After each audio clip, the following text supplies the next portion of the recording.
Welcome to another video on the Arma Attack YouTube channel. Here in this video we're gonna give some introduction about the game in general, the weapons and the character systems. At first you find on the home page here your progress and your levels regarding the three factions that are available in the game: the Bastion, the Hermit and the Imperial.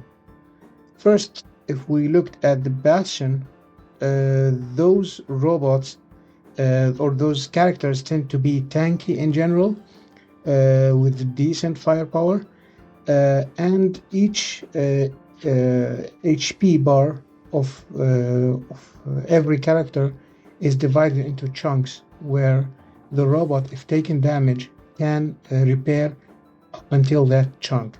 So when facing those robots, it's important to eliminate at least one chunk at each attack that you inflict on them. For example, you can see here that we have the Sentry, a robot that has the ability of placing a turret on the ground with also decent firepower. It has a great firepower with 2 heavy weapons and 1 medium weapon. The Spitfire, that has a kind of artillery that does area of effect damage, that is burning enemies over time with a huge alpha damage upon the strike itself. The firepower is a little bit less with 2 heavy weapons.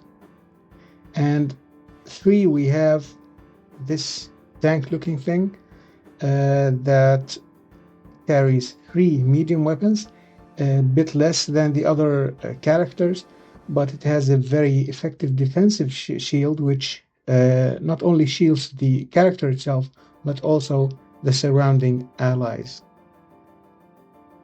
And there's also a spot for a 4th character, but it's not available on my hangar here. Moving on to the Hermit faction. This faction has the ability to lifesteal. So up until a certain HP that you have, of course, you can regenerate health or regenerate HP by inflicting damage on the enemy. It's more or less 15% of the damage that you inflict, you get it back as a lifesteal. So if you lost some HP while combating the enemy, you have a chance to refill that HP up until you have your full HP back. While in the Bastion faction this is not possible. You get only until to the chunk that you are in of your HP. Also, one thing to keep in mind, for example, in the turret weapon, is that it carries a huge alpha damage. So you can unload your whole clip with a couple of seconds and then make the use of cover to regenerate in safety. You don't have to expose yourself for a longer period of time while firing. Here you can see that the Creeper, for example, is a very squishy robot character, where you can't afford to expose yourself to enemies. While the Genesis has the ability of having increased speed and increased HP while the ability is active. So it's very tanky robot. As you can see from the description, it's a tank, and when it uses the ability, it of course increases the HP and the speed. With 3 medium weapons. Here on this character, I tend to find the medium weapons, especially the turret, performing better than the other ones.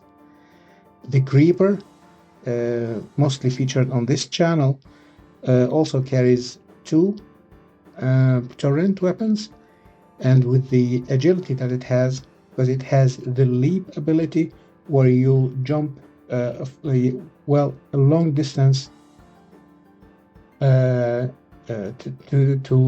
the front.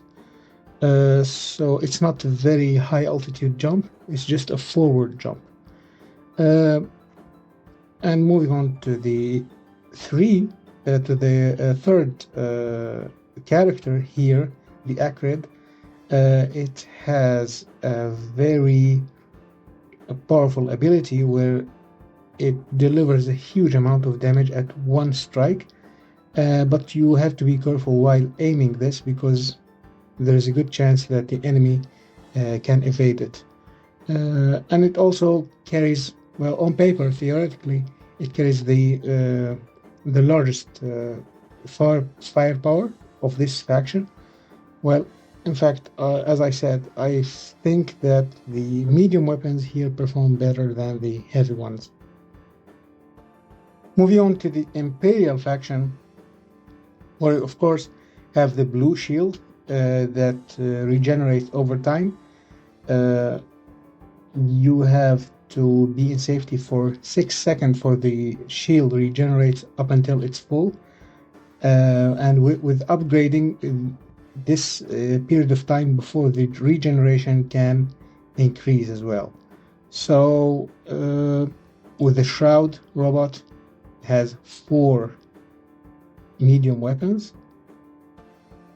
It's a very beastie looking thing, and it has the ability of being hidden for a couple of seconds, where you can ambush the enemy through this ability. You can just disappear and then pop up in front of an enemy with the shotgun, for example, and eliminate them. Or you can escape dangerous situations by just hide yourself for a couple of seconds, for 8 seconds. Now, with the Paladin, I think it has the most firepower among the other characters from the Imperial faction. With 2 autocannons, those weapons are really deadly and operate on a long range, and also one light weapon, medium weapon, which works in assistance with the others. But in terms of firepower, you rely mostly on the autocannon.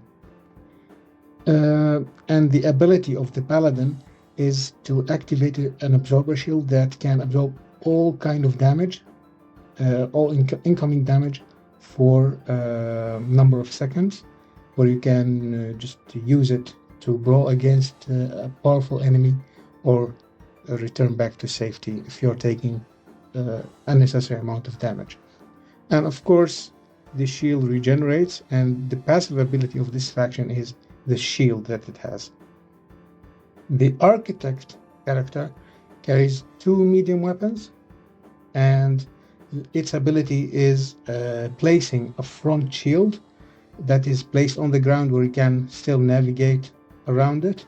While you upgrade this ability further and further, you will be able to fire through this shield, because at very early levels you'll not be able to fire through this shield. It is only for protection, but when you get up until level 4, I guess, you will be able to place that shield and still fire through it while the enemy can't penetrate it. And so far we have covered the 3 factions. Now, going to the store, I think with the crates where you get the components, there are 3 kind of crates. The common one, where you get it periodically, and also the uncommon crate, where you have to pay silver to open it, and the rare crate that consumes gold. In my opinion, I think it's better for you to convert gold into silver, and then use that silver to opening uncommon crate, because I don't think that the rare crate is worth the amount of gold, because you don't get that much items from that rare crate. And that's all for this game for now. I hope you enjoy the gameplay on this channel. See you in the next video.